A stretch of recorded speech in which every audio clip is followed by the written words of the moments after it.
Hello everybody, I hope you're having a wonderful day. Today I would like to share with you guys my final thoughts on the AZ USA Azusa Blade Works Coaches. This is designed by the great people at AZ USA.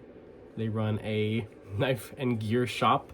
Never been there personally, but they seem like pretty cool people. I actually got to chat with them through email, at least their customer service rep, which I'm sure is just the owner of the shop for all I know.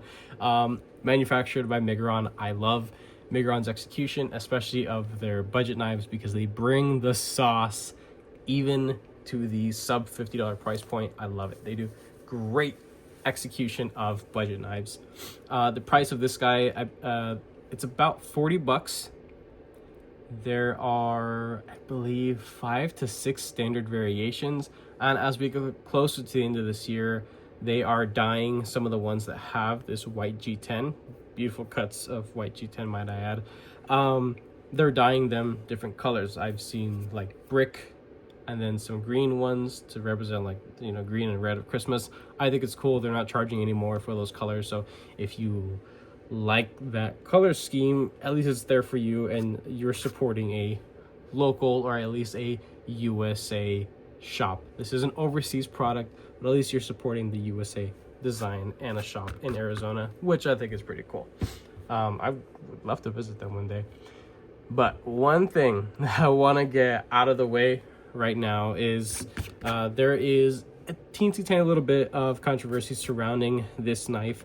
When this thing first came out, I don't believe it was specifically on Kickstarter. I think it might have just been a pre-order directly off of their website. But they had said that the black coated ones are DLC. At $40? Hell yeah. I'm pretty sure a lot of people jumped on that. And then a couple months later, it was corrected and said it was a PVD. I mean, it always looked like a PVD, but you can never be sure through pictures because DLC comes in a multitude of different finishes. There is polish over satin, over, like different, you can apply DLC to any finish as far as I know, and it looks pretty similar to PVD in a way. A lot of Spyderco knives have that really cheapy looking matte coating, but it serves a purpose, right? Now, I do want to mention that I love this knife. After actually having it for as long as I have, sharpening it 2 times now, and actually using it a butt ton here at home, taking it to work, fidgeting with it a lot, I love this thing. I actually really do enjoy it now. I have had to do a couple little modifications here and there, but going back to when I had to reach out to them, contacted them, I didn't tell them that I was a content creator and I was trying to rat them out or stir up anything, but as a customer, I made a comment in their, I believe, like their customer service page, and then they emailed me just telling me, like, yeah, there was a little miscommunication with Migron knives. They told us DLC, and then later on told us PVD, so then we corrected it, and that's it. And I was like, cool, great. They didn't beat around the bush. They didn't try to, sway any sort of other idea or agenda. It was just upfront, straight honesty, and I love that. Simple little mistake. Maybe it was a little marketing trick. Sure, why not? Look at it however you would like to. I can care less. This thing costs $40 freaking, and it is worth every damn freaking penny. Now, the look of it can be polarizing. The blade shape, the speed holes, the fact that it is only front flipper deployment, but I will say that the execution of the front flipper, it's awesome. It really is. So we're gonna get into size comparisons. We'll take the weight and then get into the rest of it. But I felt it was worth sharing that news with you guys, since there was a little bit of controversy around it. Not anything super crazy, not the end of the world. Look at it however you will, but I mean, they still designed a pretty sweet knife. So start with some big guys here. Why not? This is a full tight MSI, and you will see that the Cochise is something that is pretty compact. Definitely a Spyderco Manix 2 lightweight. I don't know why I paused there for so long, but you could see I mean, this Maddox 2 hasn't been abused by any means, and it cleans up really well, but this almost has like a yellowy, bronzy hue to it, and the PVD is, I mean, it's black through and through. So you can see the slight differences there, but I'm sure you can understand that in a picture online, whether you're looking at it on your TV, phone, or computer, it's pretty easy to, think it's one or the other. Alrighty. I will say it is really good PVD. It's definitely held up more than other PVDs from other companies that I've experienced. So up here we have the CMB Made Knives Predator. Below is the Vision FG by Civivi. The amount of cutting edge, it's close, but not exact. And in a more compact design, it's nice, right? A couple more here. This is some ultra budget PVD, Free Tiger model FT2103. It's a good knife. I actually got my brother-in-law's, all three of them, this same knife for Christmas last year. I don't know what I'm gonna get them this year. It might be Pyrite lights potentially. I don't know. I have to look at the pennies in my bank account right now. But we have a Pyrite light. This is the CJRB exclusive with the rose gold copper blade. Yeah, pretty close in line with these two comparisons. The amount of cutting edge is just a little bit more with the Kochis. And then last, should I get an 8th size comparison knife so things are just even? Here we have this beautifully used and abused, semi-abused Native 5, lightweight Native 5. So definitely a lot more compact in blade and handle and everything. Still a wonderful knife. So hopefully that helps you guys get a good visual representation of what this thing is all about, at least in length and general visual dimensions. In hand, this thing is pretty freaking comfortable. It swells back here, and it is very reminiscent of like carving tools where you have a swell further back in the handle. I think it's really comfortable. I think it looks good as well. The blade does slim down quite a bit, and I will say that Migron is using their standard thickness. I don't know exactly off the top of my head what their standard thickness is for the stock of their blade material, but because of how short the actual blade height is overall, you don't have a lot of room to really start thinning it out. So this thing is not a absolute precision laser beam. It's not going to come anywhere close to something like the Pyrite Light and its, slicey performance. But I will say that this is going to stand up to a little bit harder use, going through thicker material, maybe not to warp or anything like that. The tip is still pretty darn precise and very usable. I wouldn't call it dainty. I think that it's shaped in such a way and it kind of clips right there. Like it's pretty much a Wharncliffe. I wouldn't call it a sheep's foot because there's no belly to it. It is full flat, which is nice. The only downside to a true Wharncliffe with a full flat edge is that push cuts kind of suck because you end up burying the tip before you end up finishing cutting through the material. That is really the only downside. But if you are looking for something that is just for utility cuts, you're doing a lot of score, drag cutting, things like that, this is king for sure. And the tip, because of how stable it is, there's plenty of material to it, I say you could use this thing with confidence for sure. Now, if you look back here, I put that little sharpening tool in there myself because of my current sharpening setup and my current sharpening skill set. This is going to be different for everybody. This is something that I had to do to be able to sharpen this thing to the best of my abilities. One thing that is honestly realistically the only thing that's absolutely holding this model back is the poor placement of the closed position stop pin. In some people's eyes, this lands practically on the live edge. That's bad. That's really, really bad. I don't know if this was a final touch directly from Migron and maybe AZ USA just designed the general shape in the open and close position and said, hey, I want this, that, and the other, and then, you know, make it however you guys, Megaron, want to, you know, slap it together. Maybe. I don't know the exact full story, word for word, and all the details. But I will say that whoever did the final touch in adding the position of the closed stop pin, yeah, that's not good. That's not good at all. I actually used my Dremel. It took me a good, like, I don't know, I want to say like 20 minutes. Just, I take the blade out, right? I marked it with a, you know, marker where I could see where I'm actually going to be removing material. And I would go, use my Dremel, pull back, semi-reassemble, making sure I'm not eating into the path of the stop pin because I don't want to create any sort of like wiggle or anything.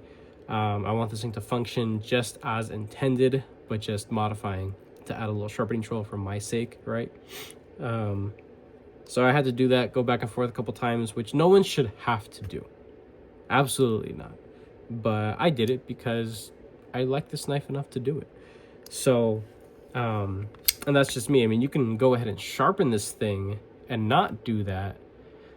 One thing that you might run into is that as you're removing material, because you're going to want to use this knife, it's a good knife to use. You're going to use it, you're going to dull it out, you're going to want to sharpen it, and eventually, once you remove material through your stones or however other sharpening method you have, you're going to start eating into the space to where it interacts with the closed position stop pin. That's really, really bad. I can't emphasize how bad that actually is. One suggestion, and while this suggestion may cost more, I think it would be awesome to implement garage stops. I've seen it. It's possible at this price point, maybe $5-10 more. It is possible. I think that would be wonderful to implement garage stops. And because you do have, you know, full thickness steel liners on either side, nothing inset, nothing, you know, super thin and chintzy. This is a substantial feeling knife, you know, structural rigidity wise. This thing's solid. It is solid through and through. You do have some, you know, lightening with some pocketing and the speed holes just for visual appeal, but there is still plenty of thickness and material to have had garage stops. I think that would have been awesome. That's really my only complaint. You do have a captured pivot, keeping that logo nice and tight, nice and straight right there. I do enjoy that. You have the decorative speed holes. I could care less. I like it. It doesn't bug me. It may bug some people. You do have a 1/3 length backspacer. I like the addition of it. They could have cheapened out and just giving you standoffs. So I do appreciate that it is matching material as well with the scales. The scales, let's talk about the scales. It's a good cut of G10 for sure. They are like semi-contoured, or maybe just they're flat but chamfered so aggressively that it almost looks like it's contoured. Either way, it's very comfortable in hand. The back end of it here, as I mentioned earlier, it swells out a little bit. It's a little bit taller in hand, or I guess wider in hand. It feels good. It's comfortable. This isn't sharp. Back here, it's good. It comes to kind of a point right here, and I can't complain about any bit of it. The hardware, let's talk about the hardware. You do have a little decorative pivot collar. It has the coating as the liners and the pocket clip and all that. Everything is all T8. That is like, oh, that's like the cherry on top for me. I love all T8 hardware. I can't freaking stand T6. I get it for a pocket clip or maybe a inset over travel bar and stuff like that. I understand that. But these guys, they got it right. They're doing T8 all throughout. It's just simple, one freaking bit to take apart the whole damn knife. Love it. Typical good stuff that you would see from Megaron. Ceramic detent ball, ceramic bearings within the pivot. This does accept skiff thick washers and bearings as well. I have a large order of skiff products on the way to me, hopefully soon, and I'm going to be trying out some thick washers in here just for fun. I know front flippers and light detents with washers is typically a no-no, but I'm gonna try it anyway and just share my findings with you guys later on. Besides the speed holes, there are actually a couple other holes for weight relieving, and we can go ahead and take the weight. I don't believe I've done that. almost 15 minutes into this thing. 3.8. So, could be a little bit lighter. I'm thankful that it isn't any heavier. Realistically, it doesn't bug me, but I think it's worth sharing. And the pocket clip, let's talk about the pocket clip. This looks like a standard, boring, simple pocket clip, but it's titanium, which is nice. It is machined in a manner that is simple to look at, but functionally excellent. It does it's wide up here, it cinches down a little bit, then gets a little bit wider over here, rounds off. That's not sharp. There isn't anything sharp or uncomfortable about it. It is nice and flat in the pocket. There is 0 hot spots on this entire knife, and I love that. And the rise to get into your pocket seam is beautiful. Just look at that. And then the pinch point, excellent. Plenty of tension there. And because the clip is on the stouter side, it is about half the length of the knife overall. I can't say that it could have been any shorter, but maybe it could have been a little bit. It just would have made the tension a little bit tighter. I think for what it is, it's excellent. This thing has gone into my work pants, into my jeans, into my thicker jeans, and even into like some joggers for like gym purposes. This thing could take it all, and it looks a little tight in there, and maybe when it does go into thicker material, it just kind of stretches it out. But I haven't had to actually adjust or like re-bend the clip to get it back to lay flat. It doesn't tap or anything. It's excellent. I freaking love this clip. As you can see here, it is perfectly centered. This knife is stupid easy to disassemble, maintain, put back together. It's just all the good stuff that you could expect from Migron at this price point. Just a different design, maybe something that you wouldn't really see directly from Migron, but I do appreciate their execution overall. The action, as you can see there, these are the stock bearings. Wait. Are they stock bearings? Or did I put skiffs in here? I do not remember. These might be the stock bearings. I think it's actually worth to take it apart. Oh, look, I can take it apart with one freaking tool. Wow, that's crazy. Other knife companies should probably think of doing that. The tooling on their hardware is chef's kiss as well, in my opinion, from the threads to the overall tolerances to the depth of the actual screws themselves. Awesome. Can't complain a single bit. Oh wow, look at that. Just one tool. I probably haven't mentioned at this point, but the blade material is 14C28N. It is well executed, and yes, so these are the standard stock bearings that come in this knife. And this has been used a little bit. There's a little bit of fuzz, a little bit of gunk in there, but I mean, this thing is just freaking butter smooth. It's ridiculously smooth. And it is a light blade. This isn't a large blade by any means. It shouldn't really have the mass to come down the way that it does. Yet it does. So I definitely do think it's pretty impressive having the action that this thing has at this price point. Definitely. And having, a couple things working against it. Because typically you have super smooth drop shitty action with like heavier blades. It's just kind of common, right? But with this guy right here, yeah, it's just the way that they finish their pivot. It's wonderful. I would love to work with Migron on something in the future. I'm not exactly in a position right now to design stuff, nor do I have the creativity at the moment. But I do have little ideas here and there. I can judge and crap on everybody else's stuff that they make, but the second that I make my own, I probably wouldn't be happy with it.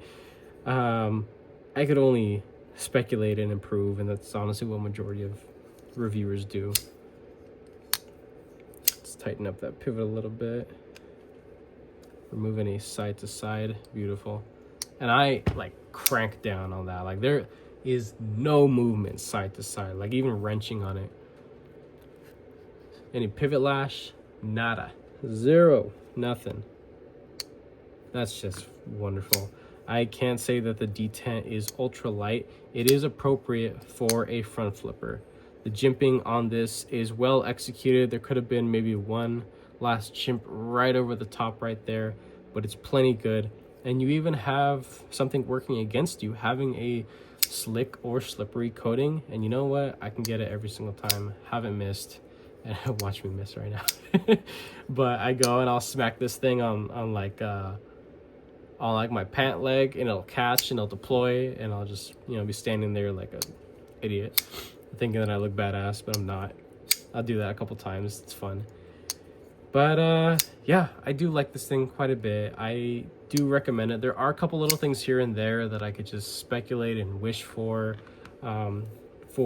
improvements. If this thing were to be as it is in, you know, you know, when they do like mid-year refreshes on vehicles, if they did something like that with this and just do a mid-release refresh, if Migron were continue to make this model, I would just say to maybe implement a sharpening tool already from the factory, something similar to this, maybe not as ugly as I did it here, or just do garage stops and charge accordingly. Do what you guys got to do, and just leave everything else the way that it is. The thickness behind the edge, the clip, the weight. But I think this thing would be pretty sweet if it was a little bit larger. And while I am typically more of an advocate for knives of this size and smaller, and you know, around this size, I think this design would lend itself really, really well to something that's a little bit larger overall. In doing so, you can have a much taller blade, and maybe implement a hollow grind, even a light one, even a really, really shallow hollow grind, to definitely make up for the thickness behind the edge, and this thing would just blaze through material. This thing would be such a sweet freaking knife if it was on the larger side. And even maintaining just the front flipper deployment method, but everything else, you know, have Micron make it as well.